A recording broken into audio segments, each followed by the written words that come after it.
ഓപ്പണിംഗിൽ runs കണ്ടെത്താൻ സഞ്ജു പരാജയപ്പെടുമ്പോൾ അത് മധ്യനിരയിലേക്കും ഫിനിഷർമാരിലേക്കും അനാവശ്യ സമ്മർദ്ദം ചെലുത്തുന്നു. ഇത് ടീമിന്റെ മൊത്തത്തിലുള്ള റൺ റേറ്റിനെയും മാച്ച് ഫിനിഷിങ്ങിനെയും ബാധിക്കുന്നുവെന്നാണ് വിമർശകരുടെ വാദം. അതിനാൽ അടുത്ത മത്സരത്തിൽ സഞ്ജുവിനെ ഒഴിവാക്കി വൈഭവ് സൂര്യവംശിയെ ഓപ്പണറായി തിരികെ കൊണ്ടുവരണമെന്നും അദ്ദേഹം ശക്തമായി ആവശ്യപ്പെടുന്നു. അദ്ദേഹത്തിൻ്റെ ഈ കടുത്ത പ്രതികരണത്തോടെ ക്രിക്കറ്റ് ആരാധകർക്കിടയിൽ വലിയ ചേരിതിരിവും ദൃശ്യമായിട്ടുണ്ട്. ഒരു വിഭാഗം ആരാധകർ അദ്ദേഹത്തിൻ്റെ നിരീക്ഷണങ്ങളെ പൂർണ്ണമായി പിന്തുണയ്ക്കുന്നു.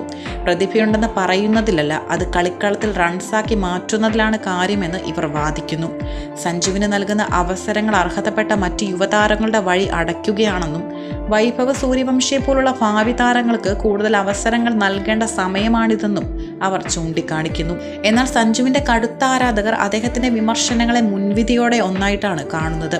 സഞ്ജുവിനെതിരെ നിരന്തരം നെഗറ്റീവ് അഭിപ്രായങ്ങൾ പറയുന്ന വ്യക്തിയാണ് അദ്ദേഹം എന്നവർ ആരോപിക്കുന്നു. T20 ലോകകപ്പിൽ സഞ്ജു പ്രകടിപ്പിച്ച ഫോം ഇനിയും തിരിച്ചു വരുമെന്നും ഒരു കളിക്കാരന് മോശം ഫോമിലൂടെ കടന്നു പോകേണ്ടി വരുന്നത് സ്വാഭാവികമാണെന്നും അവർ വാദിക്കുന്നു.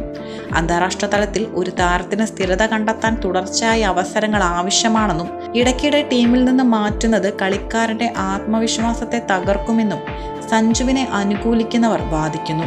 ഇന്ത്യൻ ക്രിക്കറ്റ് ടീമിന്റെ നിലവിലെ ചീഫ് കോച്ച് ഗൗതം ഗംഭീറിന്റെയും ക്യാപ്റ്റൻ ശ്രേയസ് അയ്യരുടെയും തീരുമാനങ്ങളാണ് ഇനി ഈ വിഷയത്തിൽ നിർണായകമാവുക.